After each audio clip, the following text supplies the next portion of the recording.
Not sure if anybody's online yet or not.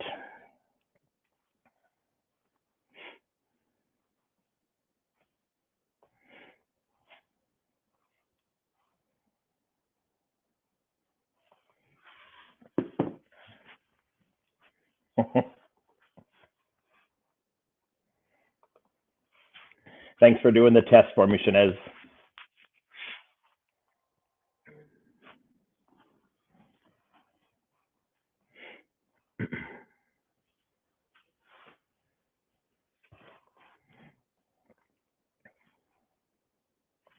Just going to keep talking to make sure that the audio is working. I know last time we did a live event, my microphone was kind of cutting in and out, so I'm using the AirPods today, and I'm hoping that is going to be a little bit better than the last time.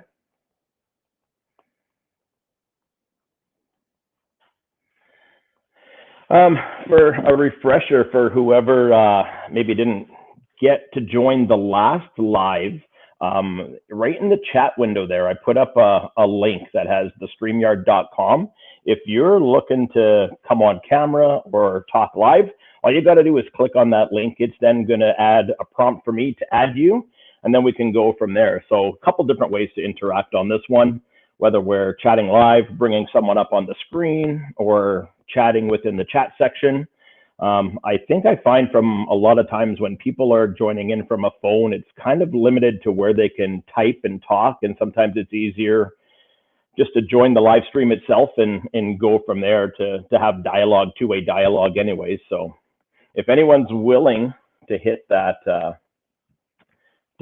join camera that is in the chat, feel free to click it and we'll bring it up for a test.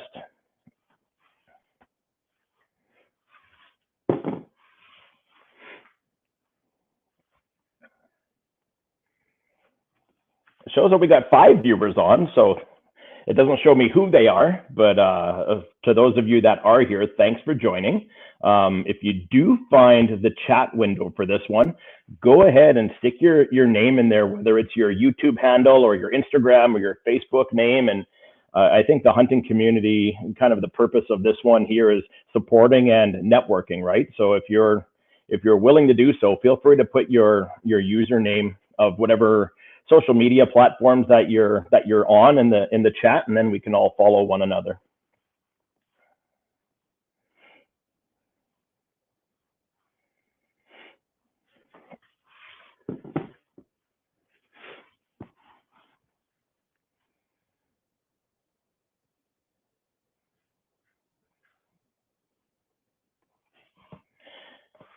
And kind of like I said in the little reel that I posted a couple days ago, I got to thinking that sometimes, as much as we love what we're doing outdoors, sometimes it can be stressful, and getting that emotional support and that little bit of encouragement from others along the way is that helps me get through some of those lonely, quiet nights when I'm out in the woods.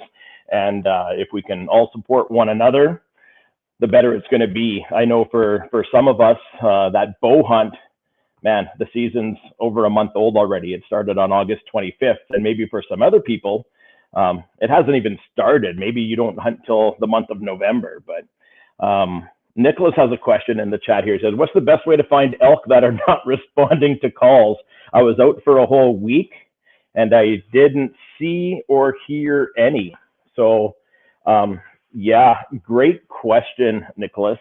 A lot of times if elk are in the area and you're going through your calling sequences and you're doing everything you can, and it might seem like there's nothing there, and there might not be. But what I found at the beginning of my elk hunting week is that anything that was around that heard us, they knew we were there and they came in. A lot of times it was silent, and like the big majestic ghosts that they are, you're scanning the bush from left to right, and then all of a sudden you see their face, and it's like, where'd they come from? How did they sneak in? How did they not make a sound? How did I not hear them? So again, looking for those fresh signs, right? That really, really green, wet poop tells you they're in the area. Any wallows that have a lot of track in them, bulls are going to get in there, roll around. fresh rubs on trees, and you can tell that they're fresh because the air hasn't gotten to them and they look like they're a couple days old. You can kind of tell the ones that have been there for a few weeks, but those fresh scrapes are normally a good sign that they're in that area. But yeah, it's one of those ones where you keep looking for those signs, and you keep going through your calling sequences, and they will answer.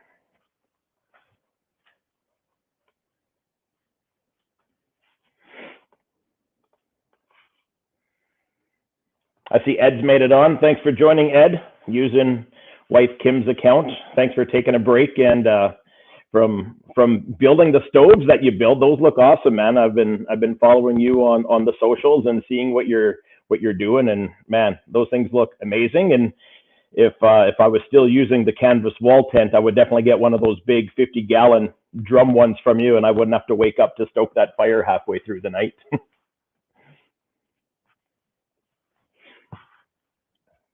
Bad hair day. Look at myself on camera.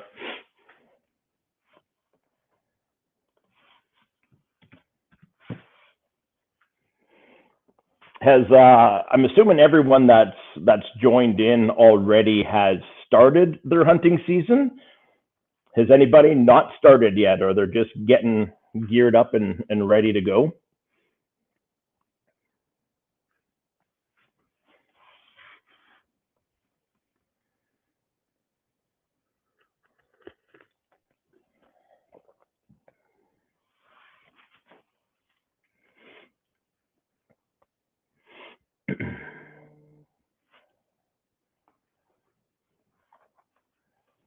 All right, looks like Ed's gonna come on.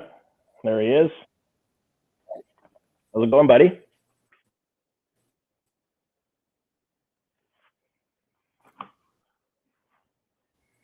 Good, man. Ed, I just can't hear you. How are you? Can you hear me? Now I can, yeah, for sure.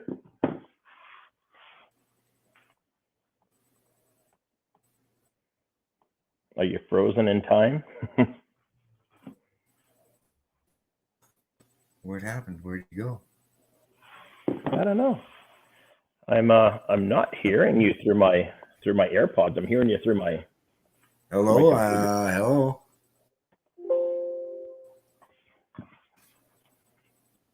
Can you still hear me or no?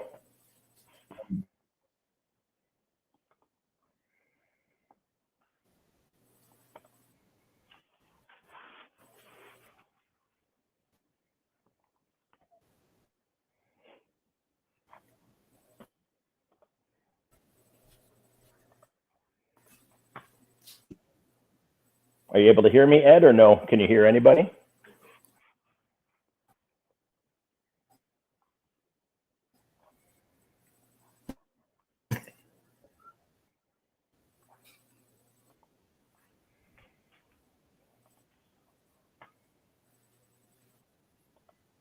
I'm here now. Yes, I can hear you. You can hear me? I can still hear you, yeah. Kick me out, Jeff. Too much of a lag. I'll just chat in the window.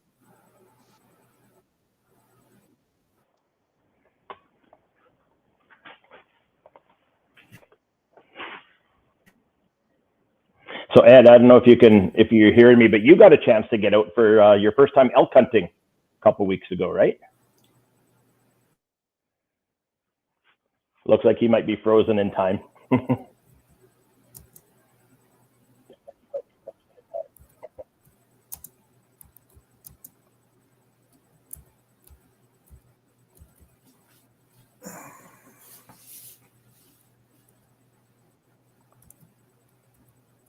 Hello? Hello, I can hear you. Can you hear me Yeah, I can hear you. now, Jeff? Yeah, now I can. How about I can hear you? Can you hear me?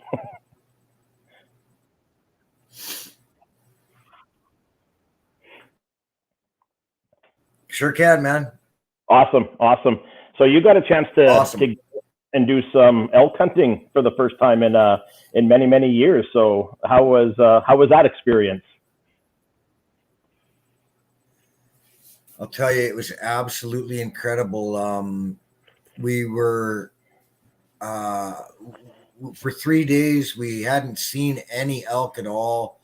We got a tip from Daryl to try a different spot. We went to this spot, and I mean, it was mind blowing because it was only a short little 300-yard long cut line that was on the backside of a farmer's field. The farmer had, I believe it was some sort of grain in the field. Anyways, it had been harvested and picked up, but there were piles everywhere out there. Anyhow, there was probably 150 yards between the cut line and the field, and Daryl told us to go check that out. We went in there with maybe an hour left of light. I tried calling, and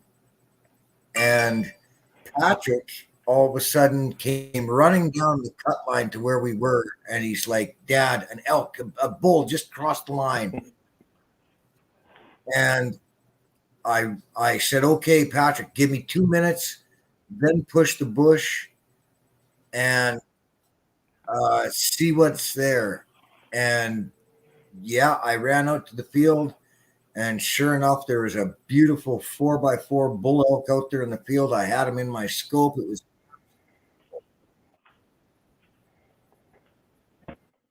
And right at last light, you were saying, right?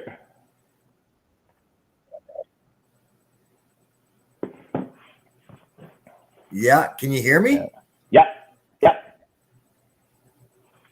Looks, it sounds like it might be cutting out here and there, but yeah. And were you able to find lots of elk signs, or? We did find lots of sign. Daryl told me a place to go. We got on them, and I was able to put a nice 4x4 bull into my scope. Unfortunately, it was after last light. Yeah. That's exciting, though. What about the elk sounds? Did you hear anything calling, or was it were they pretty quiet up where you were? Absolutely zero. No calling. Really? No sounds. Nothing. Yes, I can hear you. Yes. No calling.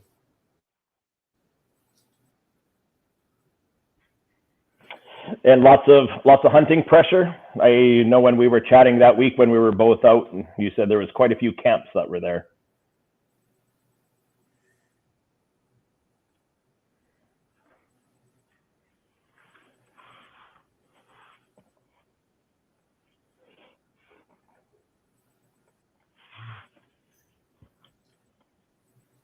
I'm not sure if you're still hearing me or not. I'm not sure. I'm hearing you, but I'm hearing something I said like 2 minutes ago. Oh. My leg is really bad. I think it would probably be best to kick me out because I think I'm just lagging things so bad. Sure. No, that I can do. I know the technology in live streams, it can get a little bit sideways every now and again. But yeah, it's from the people that were elk hunting over the past month of September. It was it's crazy. I know the week that Leon and I had, that was in the bush, we had so many encounters, and it was a really weird feeling for me because the end of the week came, and I was sad because we didn't shoot an arrow, we didn't fire off a bullet. But man, we were into elk every day, every morning, every afternoon. So I believe out of the 16 times we went hunting, so if each time is a morning and an afternoon, out of those 16 occasions, 14 of those occasions, we had elk encounters. We had elk within 100 yards of us. We had a couple cows walk by at like 15 yards. They walked through, no shot opportunity. That was an archery season. And although at the beginning of the season, I told myself my goal was to get a bull elk with my bow, cows are legal. And when they entered the picture there in the setup that we had, I told myself, no, I don't have an elk with a bow. I want this. And unfortunately, when she stopped in front of me to look at me at 14 yards away, I had no opportunity to draw. And when she stepped forward and stopped again, and I had an opportunity to draw, her vitals were covered between trees. So a couple bulls that we called in came in silently. A couple answered back and came to within 20 yards. And in that archery season, those windows are tight. You can't be shooting through brush or anything, and it's going to deflect your arrow, and it's not going to go where you want. And then once the 17th kicked over and the general season opened up where we were, we heard bulls. They got more aggressive. They were within 30 yards away, but they weren't coming out of the bush. And you could see the trees moving. You could hear them. You could smell them. They're responding. They're coming right up to you, and just no shot opportunities. And we got onto it. A funny story on the last day, we were wondering where we were going to go and what we were going to do. And we have another spot that's a little bit closer to home. So our idea the night before was to wake up in the morning, set our alarms, see how we feel. And our intentions were to pack up, go to the other spot, and finish off our last few days there. But so that's what we did. We woke up. Leon goes outside to take a pee. And as he's doing that, about 10 after 7, quarter after 7, he hears a bull bugle from within 200 yards, 300 yards of our camp. And he comes back in and says, "There's a bull bugling." And I'm like, "Yeah, whatever, get back in bed." And he said, no, there is. So long story short, I go outside in my underwear, I grab my bugle tube, I send out a call, and this bull responds like immediately. So I'm like, okay, let's go. Put on the pants, put on the boots, I grabbed my tags from my backpack. I didn't even bring my backpack. Grabbed my tags, grabbed my bugle tube, my rifle, and my reeds, and we chased bulls for about the next 4.5 hours. And at one point, we had 5 different bulls going off, and they all had cows. To be in the middle of cows doing their estrus whines and just bulls bugling everywhere. And I was able to work 2 of them really good, and 2 of them got really, really close, but just wouldn't come that last 10 yards to show themselves where we could get a shot. And we didn't even need a clear shot with the rifles. We just needed a shot, and they wouldn't give us it. So it was weird. At the end of the week, I was thankful and I was grateful for all those encounters, but I started beating myself up a little bit mentally, going, if I had so many encounters and I'm good at what I do, how come I couldn't get a shot off, right? But it was a bittersweet feeling, just kind of happy for the experiences, because out of the 12 years that I've been doing elk, by far, this was the week that I've had the most encounters ever. But yeah, not getting a shot, not filling a tag, and not filling the freezer, it kind of stings. There's still some season left, but that's the way it goes. That's the way it goes. I've been fortunate enough on other hunts where we've heard a bull bugle. I've done 3 chirps. It's come in, sealed the deal, and it's done. So the encounters were plenty, but the shots were not. So that was kind of my elk hunting season, and that those 8-9 days that we were out chasing them. But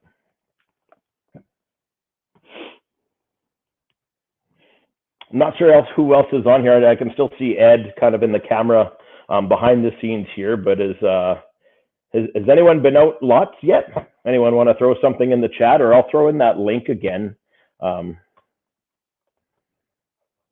see if anyone wants to join me on camera and chat. I know Leon's trying to get on, but he's having some difficulty as well.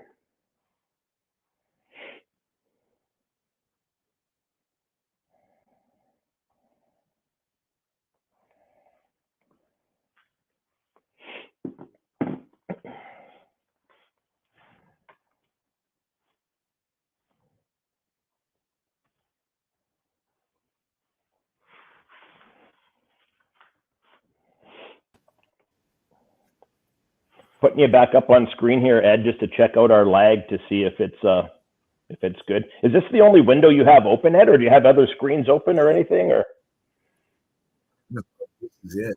no? Okay. This is the only one I have open, and I am getting multiple lags. I'm hearing a conversation we had 4 minutes.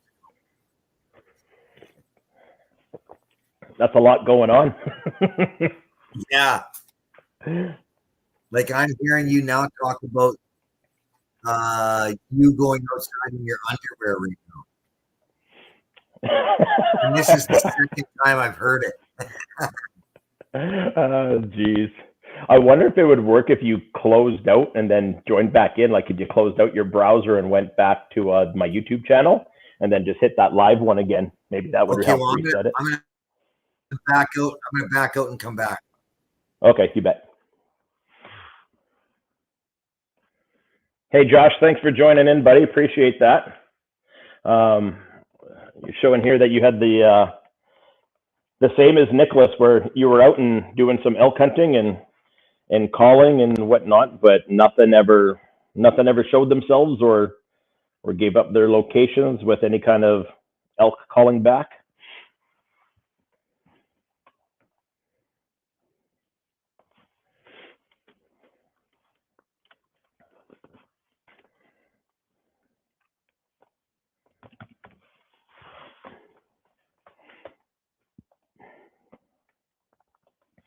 I see there's a couple more people that just joined. We're just going through kind of our elk hunting adventures that we've done so far this year. And like I said, right off the top, I said for some of us that get out to the right areas, that archery season started on August 25th. And I realized that there's some areas that don't open up till a lot later. And maybe there's even some people here that haven't even been out hunting yet this year. So it's for some people, they've been out there for a month and they've been grinding away. And I know that can be really hard mentally and exhausting. And it's kind of a weird feeling, right? Because I think we all get outdoors and we all hunt and we do what we do because we love it. We're passionate about it. But when things don't go our way, you start second guessing yourself. You start wondering if what you're doing is right. And it can beat you up mentally. And I know I've received encouragement from many different people along the way through social media. If you make a post and then, hey, stick with it, you can do it. And a lot of times when you're reading those, you're out in your blind or your tree stand, and it's the slowest night ever. And those little boosts of confidence, I know they help me. They make me believe in myself again. And try to keep doing what I'm doing. So for all of you that are out there grinding away, I think a lot of us are in that same boat where things aren't going our way, and it can be hard to see, right? Because everything that you see online and social media and everything, it's this person got this and this person got this, and you look at someone else and they've folded 3 tags already, and it's not even October 1st. And I don't know if it's a little bit of jealousy that gets in there or what, but it definitely wears on you. And just letting everybody know that you're not alone in there. It doesn't always work out the way you want it to, even though you put in the time and you think you're doing everything right. Sometimes that end result is just not there, and maybe there's a reason that it's not working out because there's something better for you. So I see my good buddy Steve has joined all the way from out east in Ontario. Hey Steve, how's it going? You're up late tonight, just before midnight out there. Thanks for joining. And I did get your order for that too, Steve. Thank you for that. For shameless plug for those that haven't checked. I just got my order in. I ordered a whole bunch of DOA stuff. Oh man, almost a month and a half, 2 months ago, and I finally picked it up. So I threw a couple things out because people were asking, where do I get a shirt? Where do I get a hat? Where do I get a hoodie? And I have that all available now. My laptop in the garage is actually sitting on the box of of hoodies just to give it some height. But Steve says he's doing good, and he's off deer hunting in Indiana tomorrow, so that's fun. I'm not sure how long you're there for. I believe you have a brother or brother-in-law or something that lives down there, Steve, from what I can remember. So best of luck down there. I always find it really interesting with what other provinces and even states if you're hunting out of country, what their regulations are, kind of where their seasons start and where they end. I always think that everything should be relatively the same, but I've only ever really hunted in Alberta, and that's what I'm familiar with. But yeah, Steve's going with his brother-in-law, and 3,000 acres is what he gets to hunt on. So, man, I'm excited for you, Steve. I hope it all works out and you have some great time and you build some good memories out there with your brother-in-law.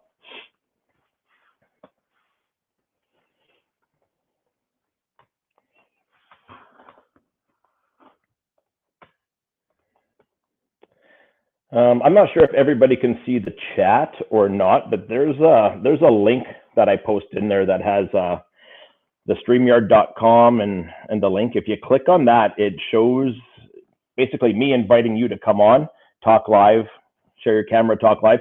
I know there's a few people that said it asks you to download something, but it shouldn't really. It should just allow access to camera and microphone, and you should be able to come on. So if anyone wants to come on and chat, feel free to click that link and we'll bring you on. Ed, I don't know how, I see you're back there.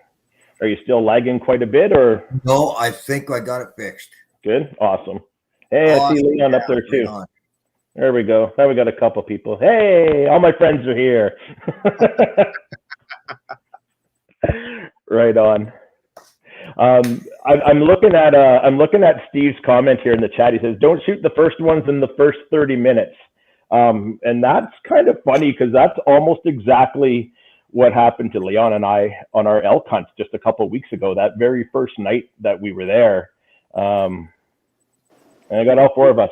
That first night that we were there, we always talk about it, and we've talked about this for years, where we say, if you get a chance at a cow on the first day, are you going to take it? Because cows are legal in archery season. And we're always like, yeah, I'm sure I would. It's meat in the freezer.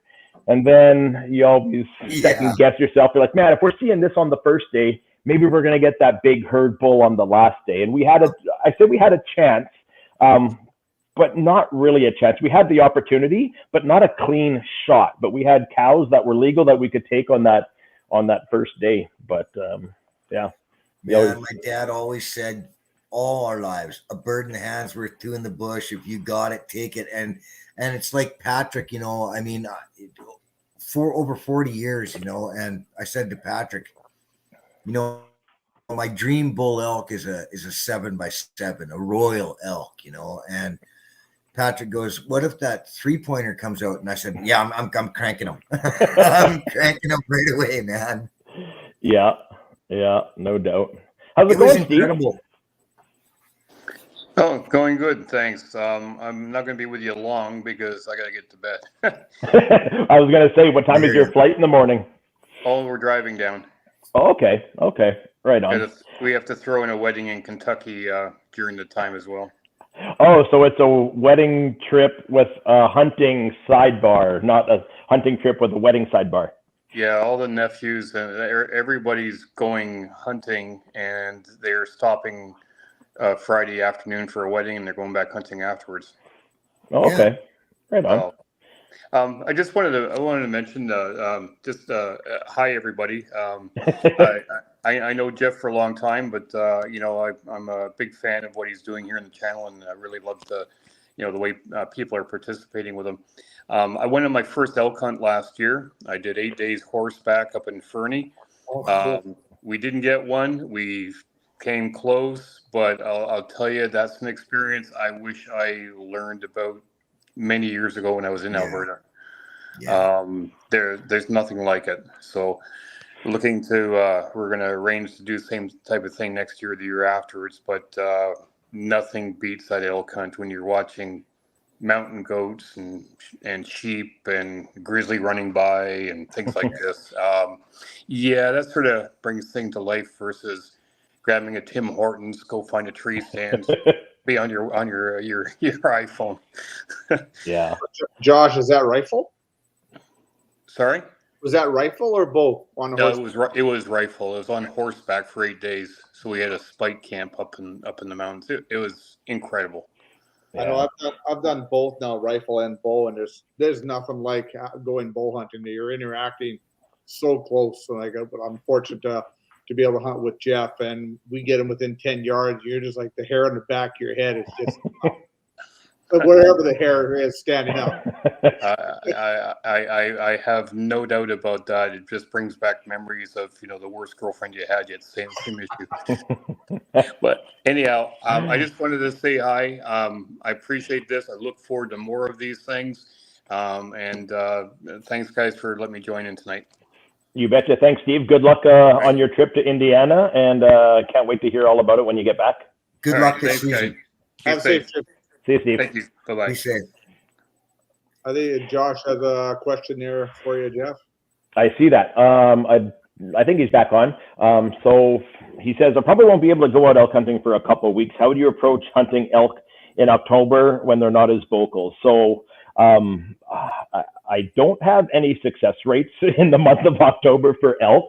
But kind of what we've done in the past in the area that we hunt elk in October, once that vocalization shuts down, it's just a matter of finding where they bed and finding where they feed. And they're a herd animal. They're going to do their migratory stuff. And if you can find where they're feeding and find where they're bedding, try to cut them off at that point. That's the only thing I can really suggest.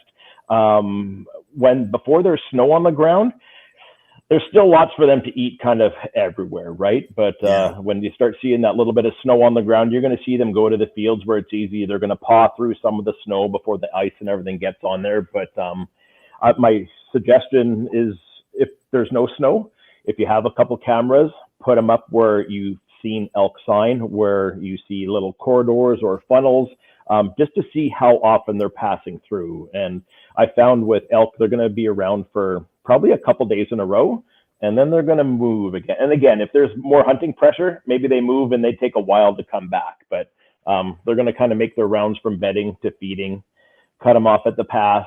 If you do happen to get some snow on the ground, pretty easy to tell elk tracks. And when they're traveling in herds, even if there's 3 or 4, they make a lot of track. Like you can see where they go. So that would be my advice for late post-rut elk activity type thing.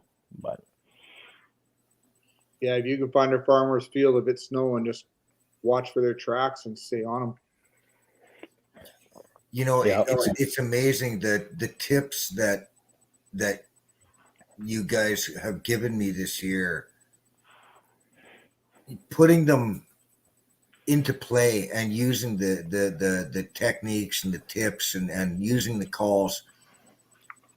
An elk hunt is a totally different kind of hunt. I mean, I've been successful for 40 years with both deer and moose. And I mean, if you wanted to go get a bull moose literally right now, I could take you to one right now.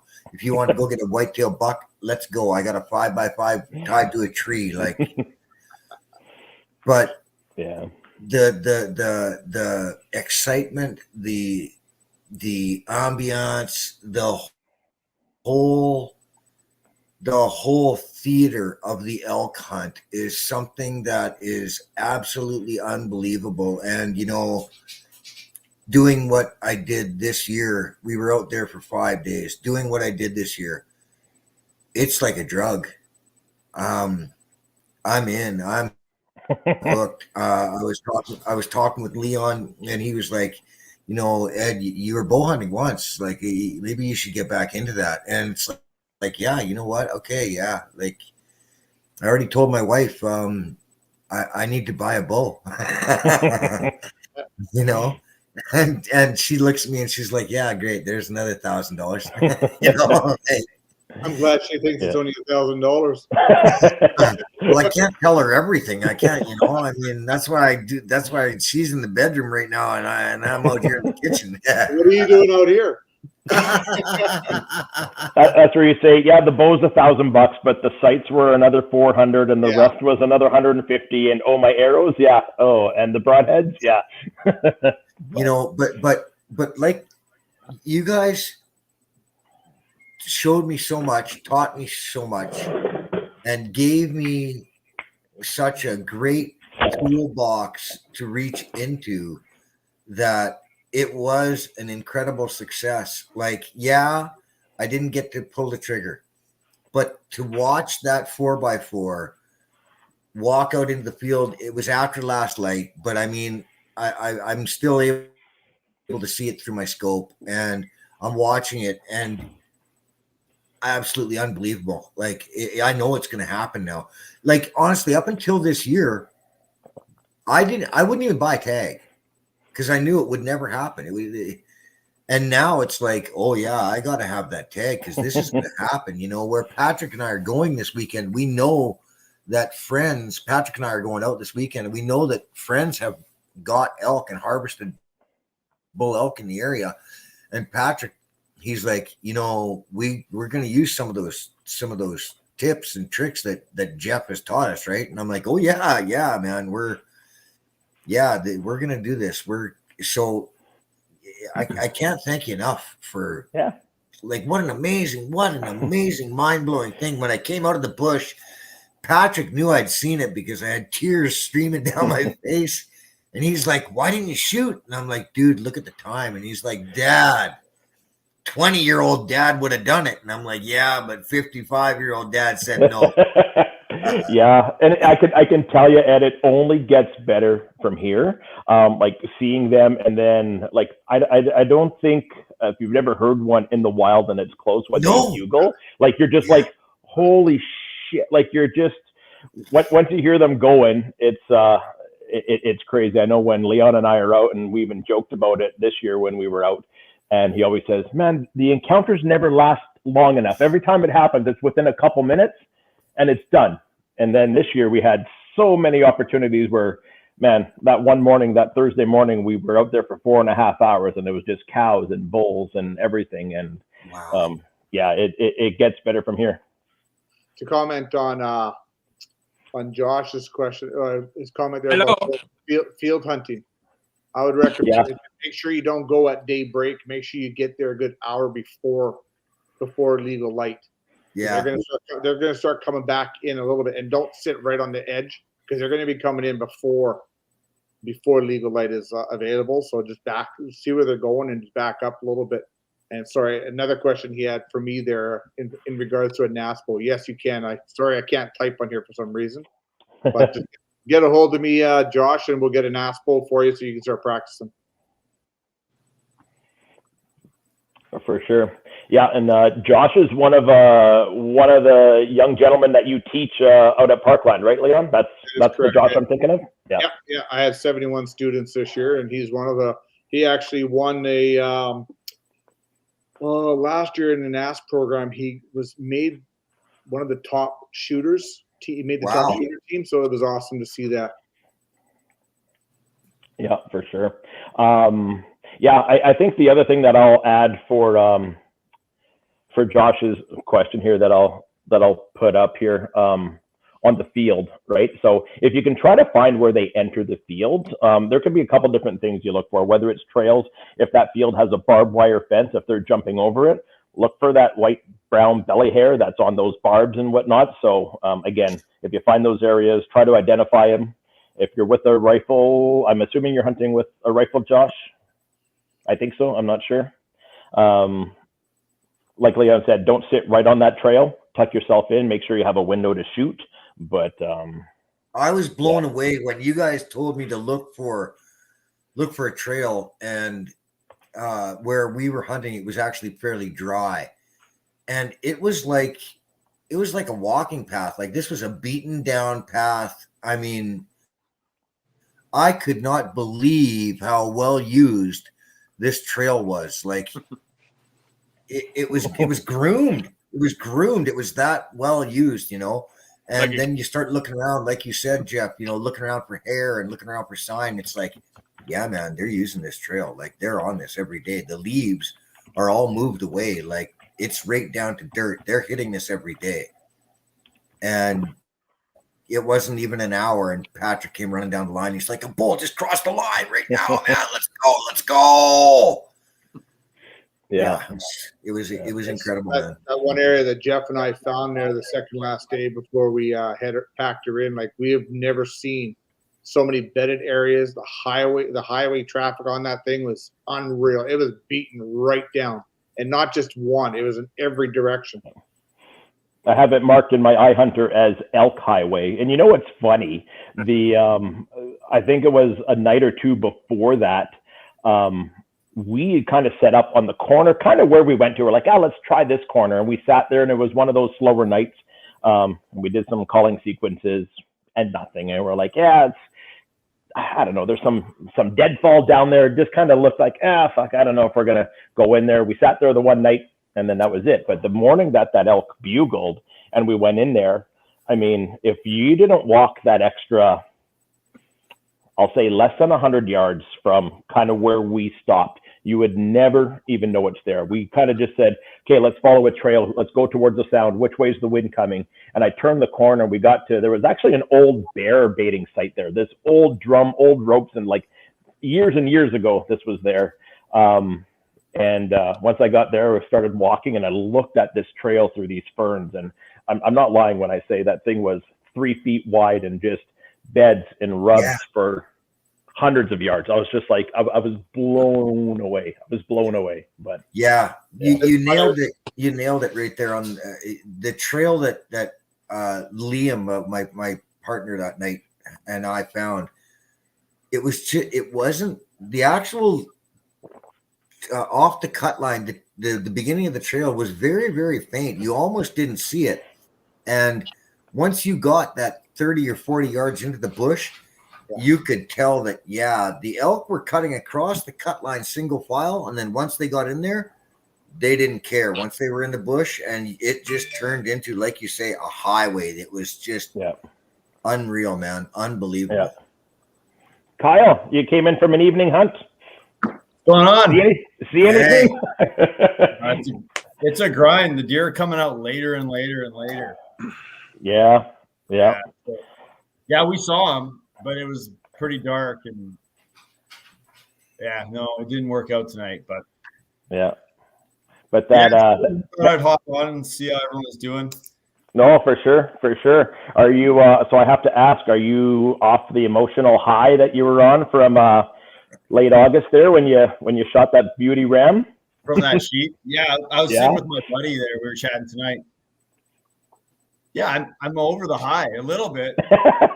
I still want to hunt more stuff. I'm not done. But yeah, it's tough to like when you shoot something that's kind of like a once in a lifetime hunt.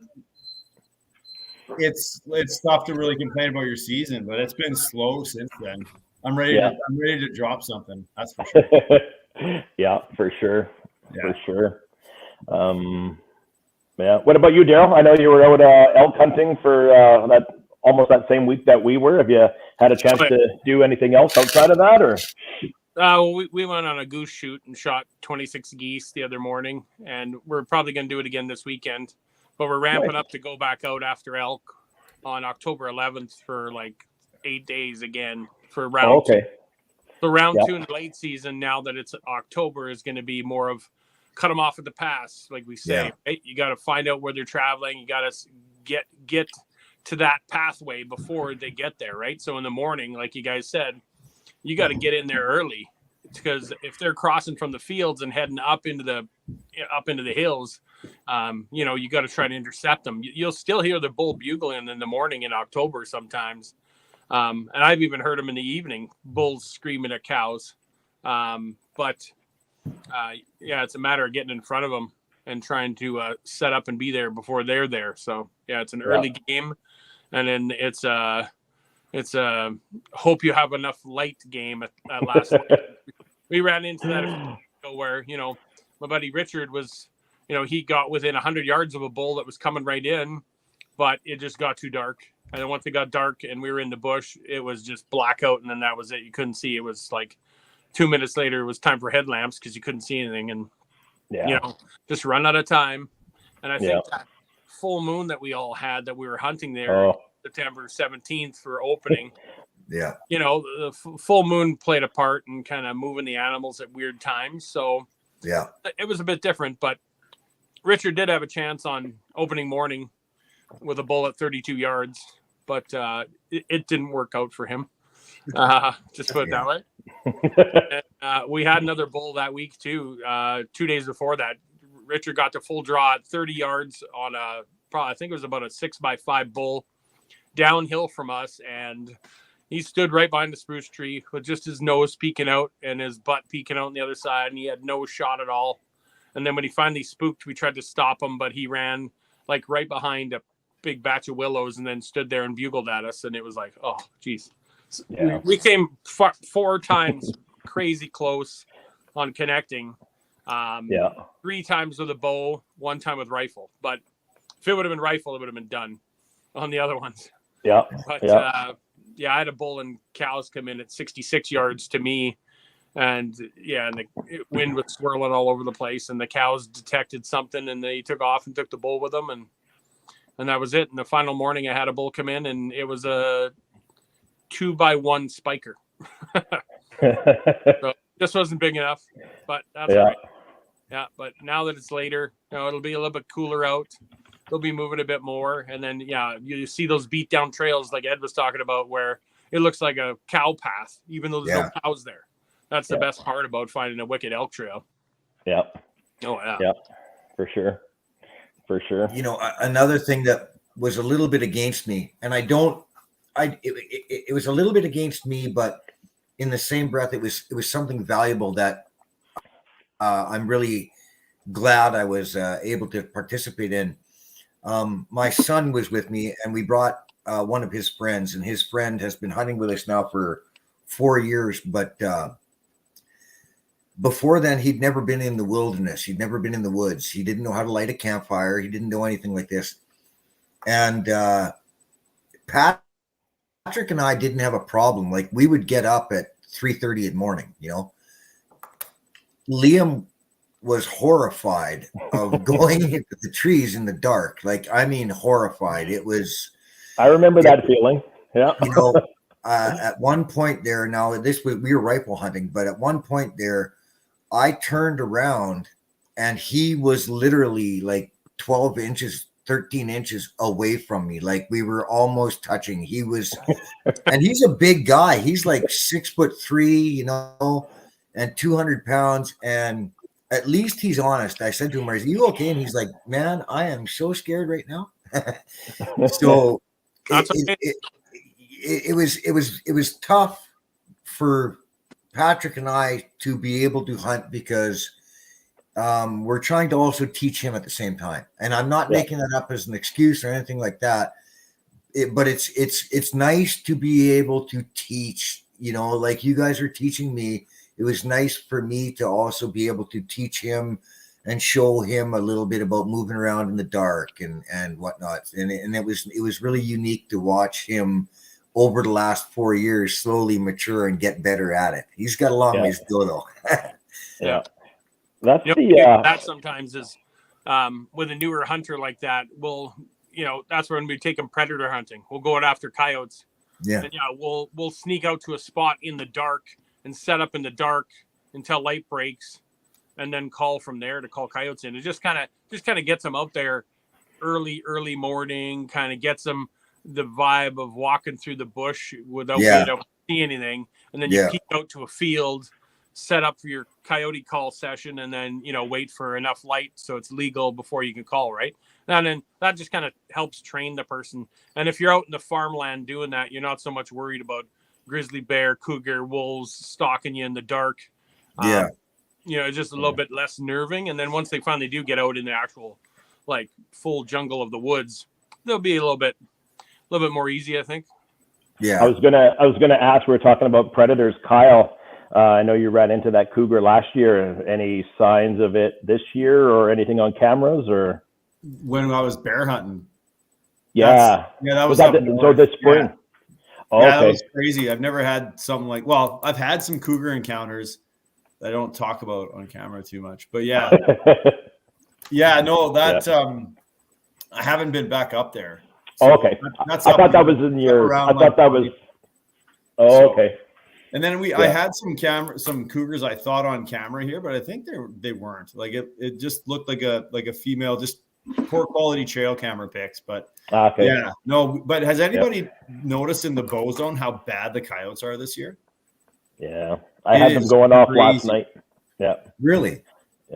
It's bad. Yeah, like well, I would say for every deer pic I get on my cameras right now, I'm getting at least 2 coyote pics.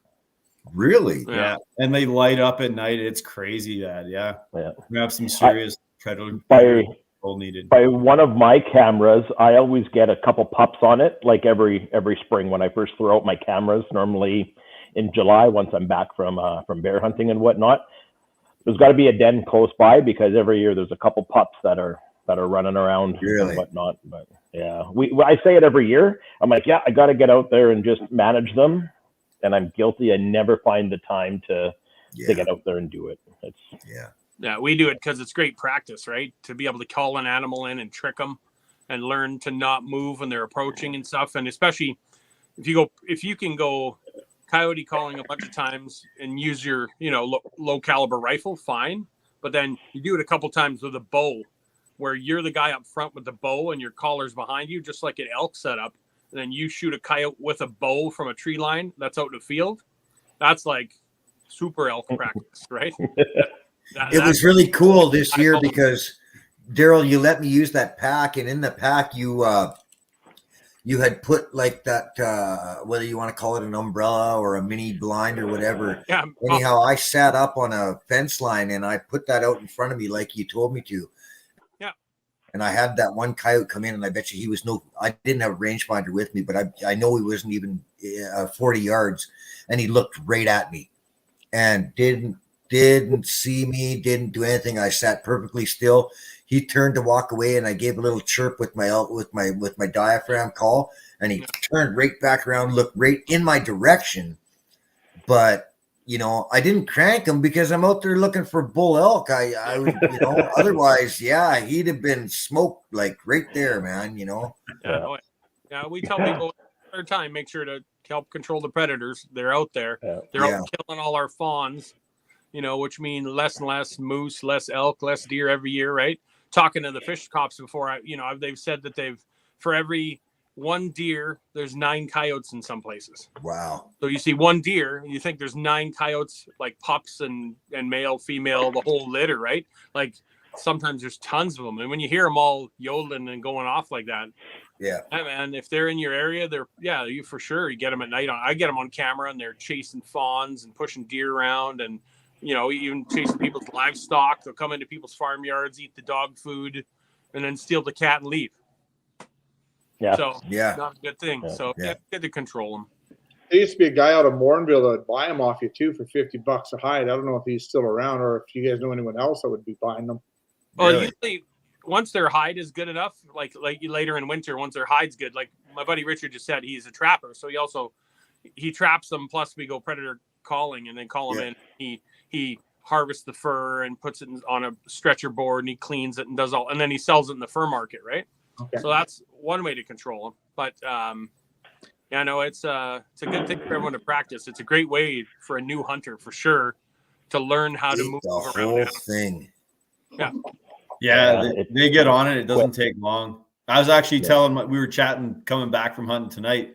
I said, well, I'm going to go out Saturday. I got my kids this weekend, but I was like, if I get some, I'll go grab them. But then we said, you leave it maybe an hour and the coyotes get on it. They're going to eat at least in an hour. They'll get that hindquarter at least. So. Okay. So now this is something that I have used many times because there have been times where I couldn't get an animal out. My dad taught me this, and it has never steered me wrong. And this is something that I wanted to bring up to all you guys, especially the bull hunters. Quite often you guys say, when in doubt, back out, and you come back the next morning. So obviously you weren't able to find the animal or whatever. But in the cases where you did have an animal and you're going to leave it out, my dad taught me to take the shirt, my shirt that was closest to my body, off and lay it across the animal. And I've done this in the last 40 years. I've done this dozens of times. where I couldn't get an animal out because I was by myself. So I was going to go back into town, get a buddy to come out and help me. And I have found where, yeah, there were coyotes that had circled right around that whole animal all night long. But because my shirt was laying on top, they never touched that animal. Yeah. Yeah, You know? I've heard of where you can't find the animal, right? And a person like gives up, or else they want to back out because they think it was a bad shot, right? So I've heard of guys like, okay, they take a piss right there in that spot to mark the territory, and yeah, they leave their shirt hanging on a tree to not only mark the area, but also to leave human scent there. So if some predator does show up, they might smell the human and go, okay, maybe I should leave it alone. Which is, I don't think it's, as long as you come back the next day, I think it's good practice. Like if you do that, because, you know, if it does scare away the predator and it doesn't, if coyotes don't come in and eat your hindquarters overnight, you're going to be a heck of a lot happier, right? Yeah. And like we've done it where, like you said, you found the animal and you can't get it out overnight.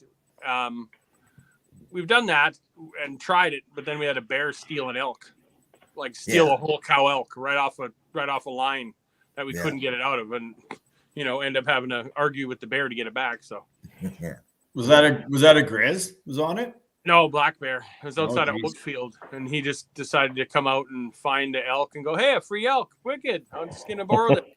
Grabbed it by the hind quarter, and he must have pulled it off. So buggers, eh?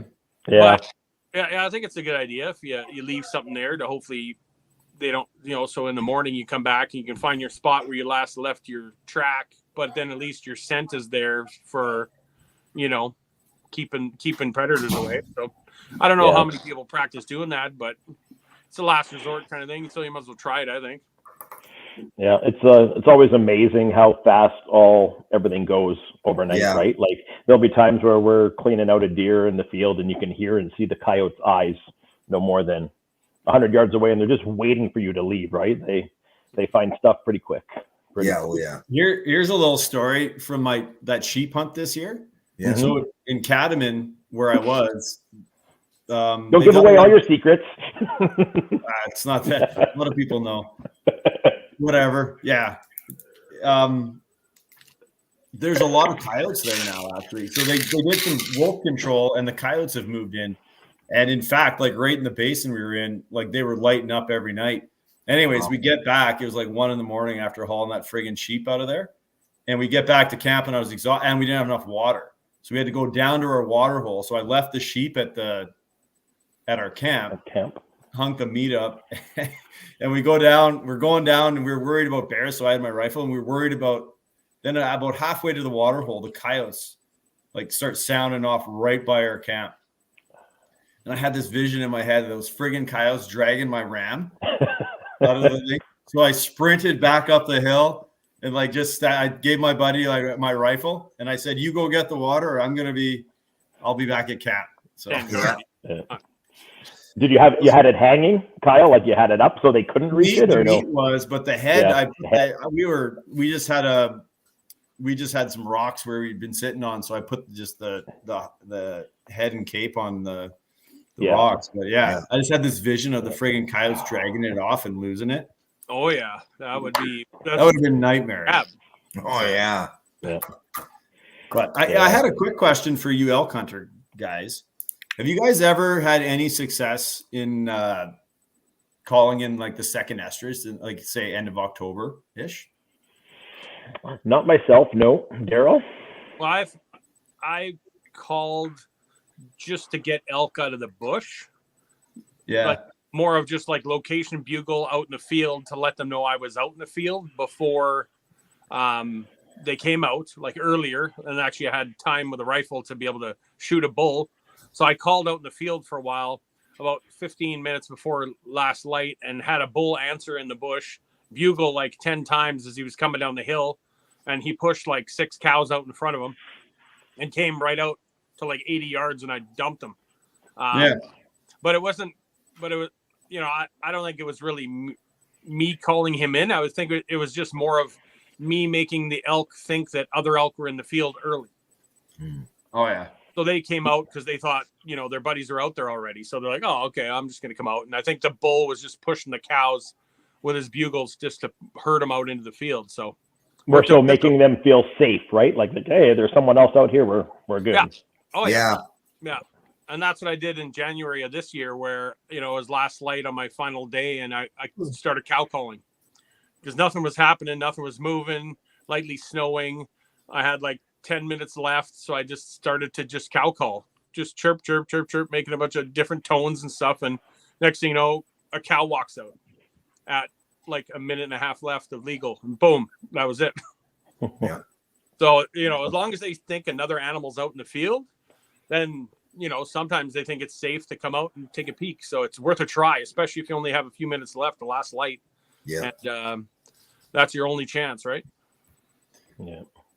You going to get a chance to get out later on, Kyle, or? Yeah, I've been thinking about it. I bought that tag and they're not cheap. I don't want to I did spend 6 days down south hunting elk where I was last year. And we got on a few little elk, like some spikes, but they weren't calling. We couldn't find the herd. And I kind of want to go back, but years ago I was out sheep hunting late October. I hiked into Catamount and we were going across the mine where all the elk were. And like we heard a bugle. We were like, oh, that's crazy. And we kept going, came up to a whole herd of like probably 100 elk. And the bulls were still where they were back, like full rut, seemed like full rut. They were pissing on themselves. We went to sleep that night to the bulls fighting like racks, like everything going full on. And so I was curious if anybody ever had any success.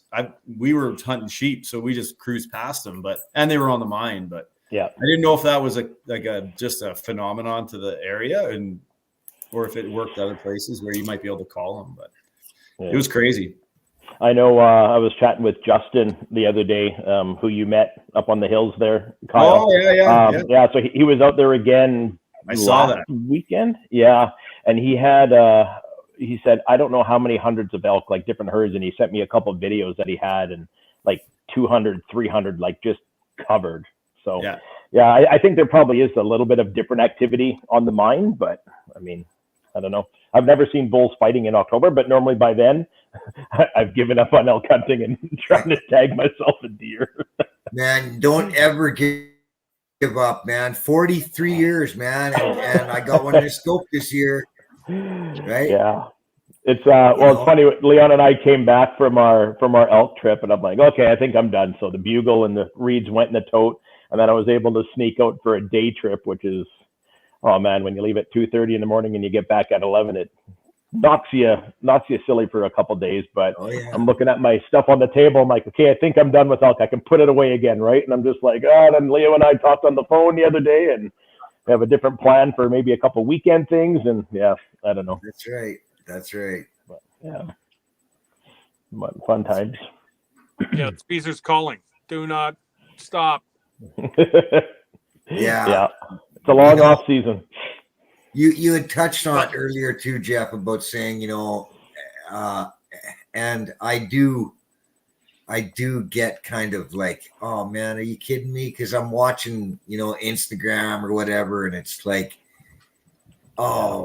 everybody's harvesting one, and like Tyler don't do it, Ed. Instagram's not real life, man.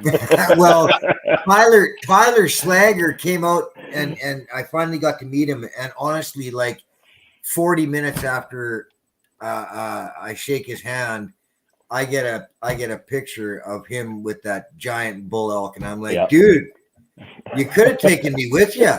Like, we were just together, man. Like, what gives, man? Like, it's funny how that works. I had one of the kids' parents that I teach right at the beginning of the hunting season. There, he gave me a text. He says, "I'm out with my bow, and I can't remember which way the cock feather goes on the bow when I knock it."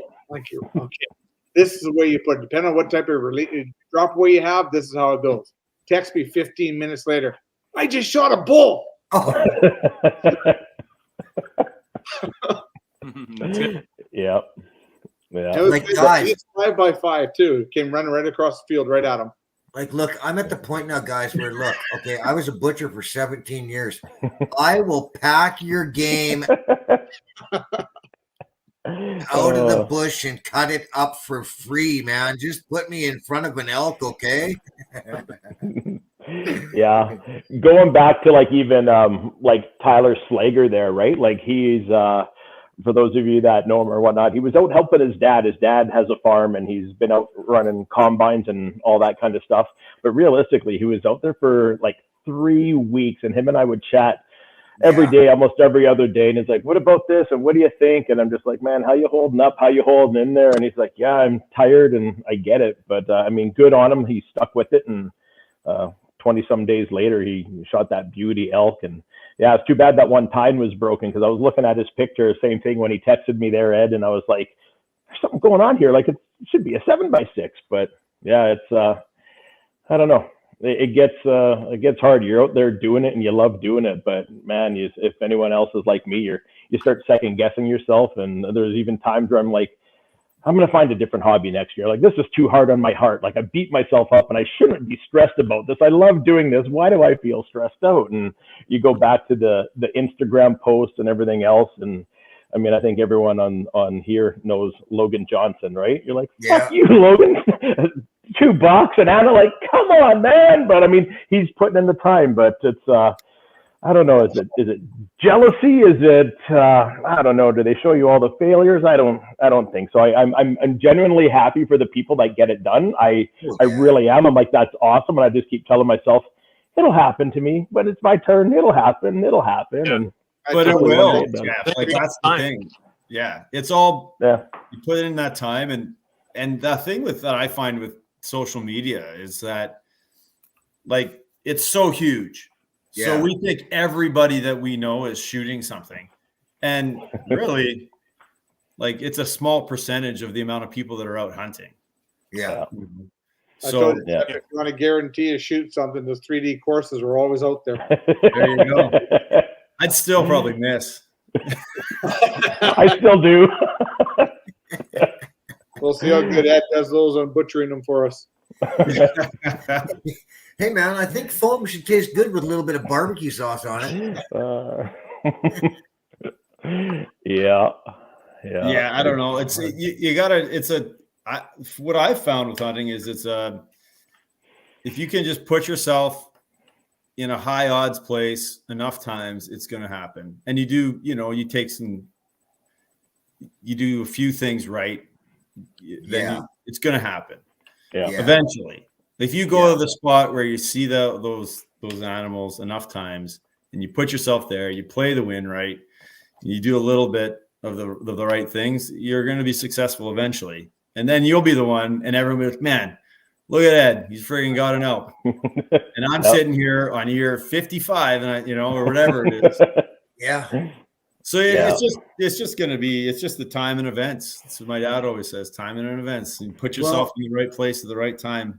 Eventually, like Tyler said to me that night, actually, it was a couple days later after he got the elk, but he said to me, he goes, his dad told him that harvesting an animal was when preparation and opportunity got together. Yeah. And that's all it is. So if you do the preparation and you do your due diligence and practice and learn the calls and put yourself in those situations, opportunity will come. And then you just got to capitalize on that opportunity. That's all. Yeah.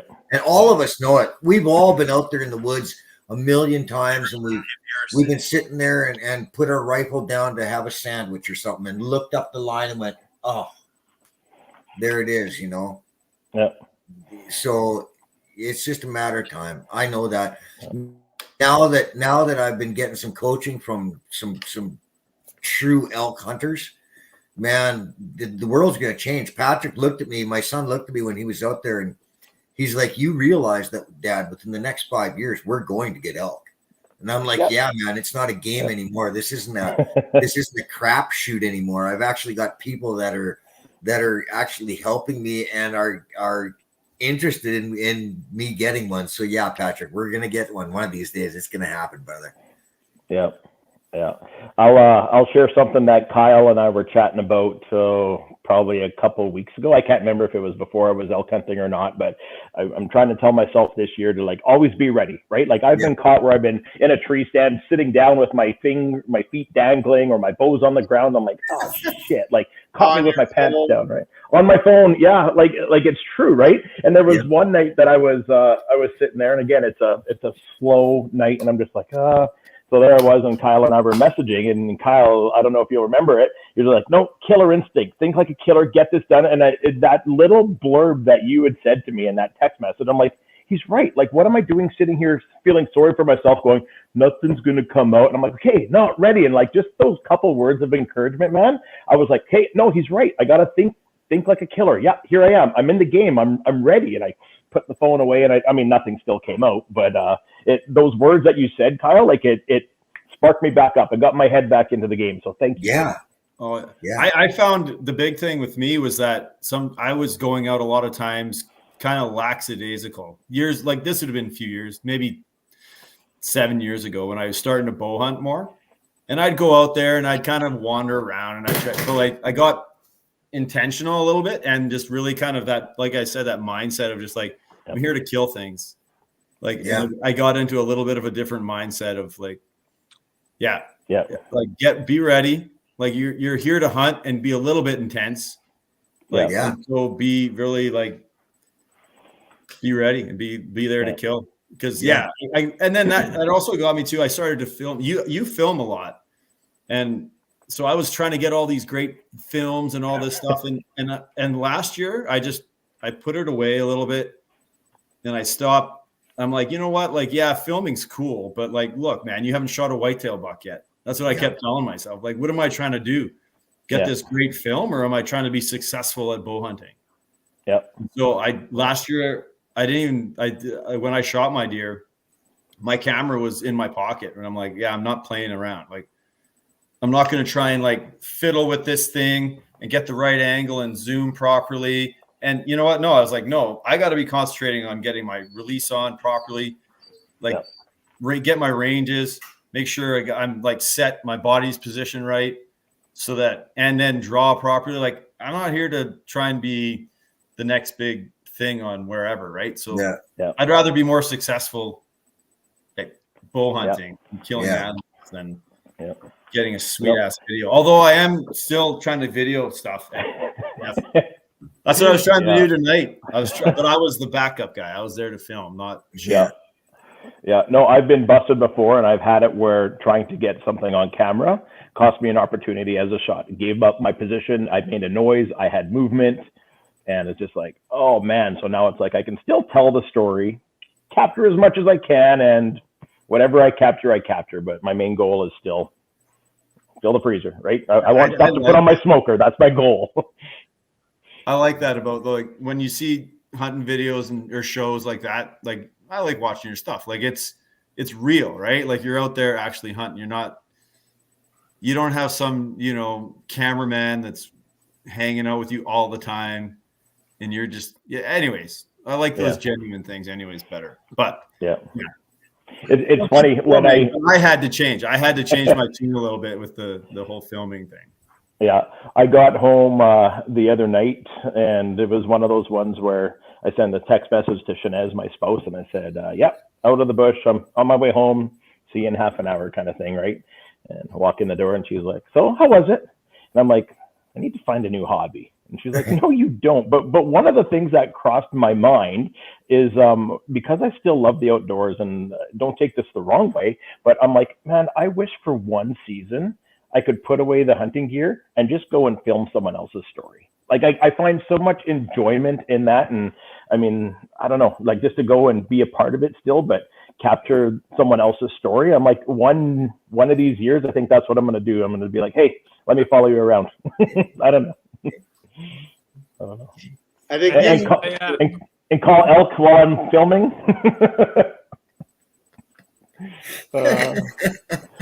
Yeah.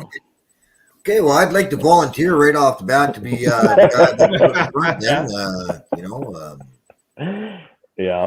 like to help you out with that opportunity if you'd really like. Yep. Yeah. You No, know, and Leo can attest to that. Put the camera away, and he's like, "Oh, did you get a shot?" I'm like, "No, but I got some great video." What are you doing? I'm like, "Yeah, I know." It'll taste great in December. Yeah. Yeah. Yeah. The first time you did that on that salt lick, it was like, you got to be kidding me. We had our first chance at our first bull, and you look up and there he's standing there. It's like, oh crap! With the camera. Yeah, it was one of those ones. There were three of us hunting, so we were kind of set up. Was it? No, it was rifle, because I had my rifle on my lap, and there was this big mineral lick, and I could hear like the trampling, like something coming. I'm like, oh, what the heck's coming? And I don't think I was into recording yet, because I didn't have my camera. I just had like my cell phone. And as I look up, I'm like, holy shit! There's a cow and calf elk running, and the cow's leading, and the calf is like, get out my phone. I'm like, hey, look at this! I got them running down the hill. I'm like, oh, that's great. Still have my phone in my hand. Well, what's following them? Fucking big bull elk. I'm the closest one, like literally like 25 yards. It's up here. I'm kind of down here, tucked in a little shelf, and I'm looking at it, and I'm like, oh shit! Put the phone away. And back then, I don't shoot a lot of guns. I didn't even have one in the chamber. Like I had everything. I'm like, safety off, trying to find it, get the bull, work the action. My bull's looking at me, and he turned off. And Leon and Jay, the other guy that we were with, they were like, well, it must have not been legal, right? That's why you didn't shoot it. No. Yeah, definitely was a spiker. Yeah. No, he was a nice one. He was good. It was, yeah. So that's why I'm like, always be ready. I still have that video though. It's on an old iPhone 5 or something, but I still have that video. But the stories, the memories. I think too, something that all of us do, and it's good to remind all of us, is that, yeah, okay, if we're not harvesting and we're not successful, we've all put significant time, years, some of us decades, into what we do. And although I haven't harvested elk, like I say, I'm successful with deer and moose, and I can tell you where to go right now. When we're not harvesting one, when we're not seeing them, and yet we're hunting that area because we know they're there. You know, yeah. So it's not a case of, I remember last year, and you brought up Logan earlier. I was talking with Logan last year, and I said, look, man, I mean, I'm not seeing bucks. And I had two areas that one was an area where there was a few scrapes and a couple of rubs, and that was it. The other area was, there was a line of probably 500 or 600 yards where it was just rub every second yard, every 60 yards, rub. And there were does there all the time. And what my body, what my mind was telling me was to stay on those rubs and stay where the does are, because, you know, the bucks are going to be where the does are. And I said to Logan, what do you think, man? Like, should I switch up? And he goes, no, man, you know what to do. Stay on that line. And you know what? I did. I didn't switch up. I stayed where I knew I should stay. And last day of the year, I was out with my daughter, and we were out for an hour, and I got a nice 5x5, you know, and it was right on that line where I knew they'd be. So sometimes second guessing ourselves is not the right idea. We have worked on our craft and worked on this for a long time. We know what we're doing. Just stick with the plan. It'll work out, you know? Yeah. And I think that's something that we have to every now and then tell each other, stick with your plan. Your whole lineup is correct. It'll happen. Just give it time. Give it a chance. Yeah. Yeah. I agree. Messages and guys are like, I've been trying for 4 days. I haven't seen anything, and I've been doing that, trying this and doing this, and I'll send out some words of encouragement and go here and try this and do that. And yeah, it's nice to see people come back with success. Yeah.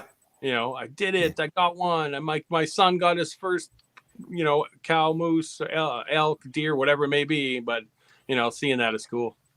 Yeah. Yeah, that was like Andy, who was on here for the elk calling seminar that we did. Yeah. Last time he was out, and he kind of sent me a message there, and he was like, "I heard one. I saw the rubs. Like it's exactly like how you told me about it." Like he was so thankful, and it made me feel good. I'm like, wow, and I led him in the right direction to identify what to look for, and I hope he gets a chance to get back out there. Yeah, for sure. It's that feel good feeling.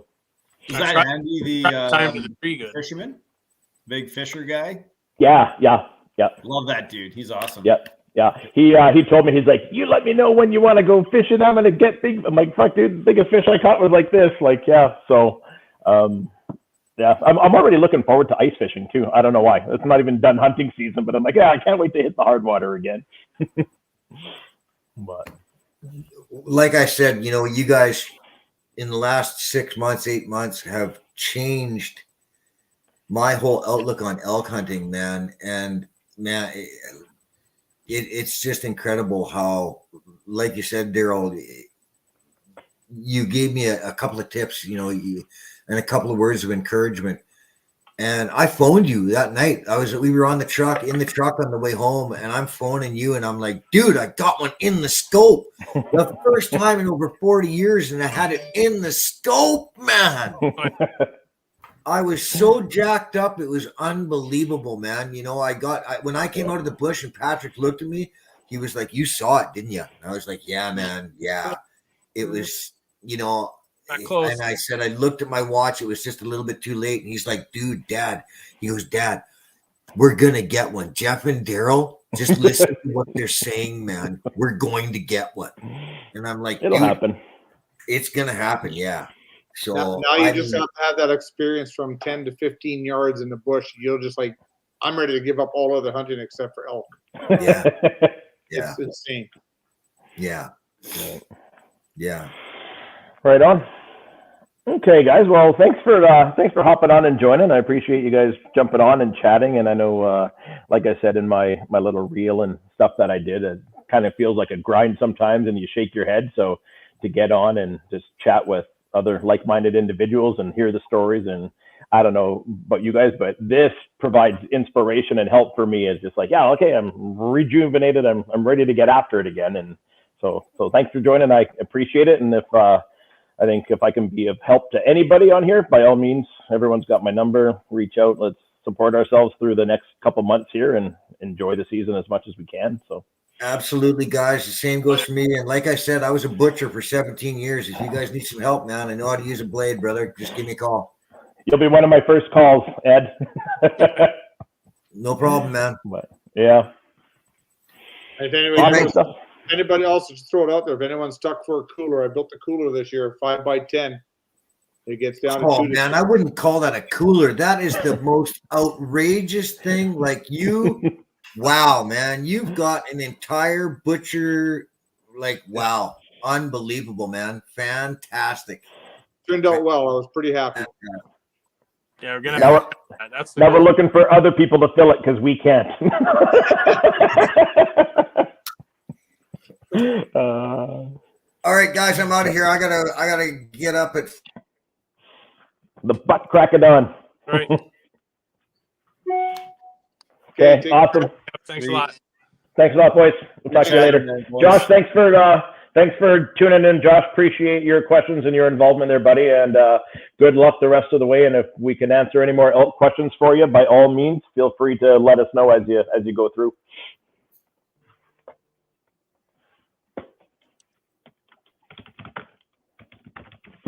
Awesome. Okay, thanks, guys.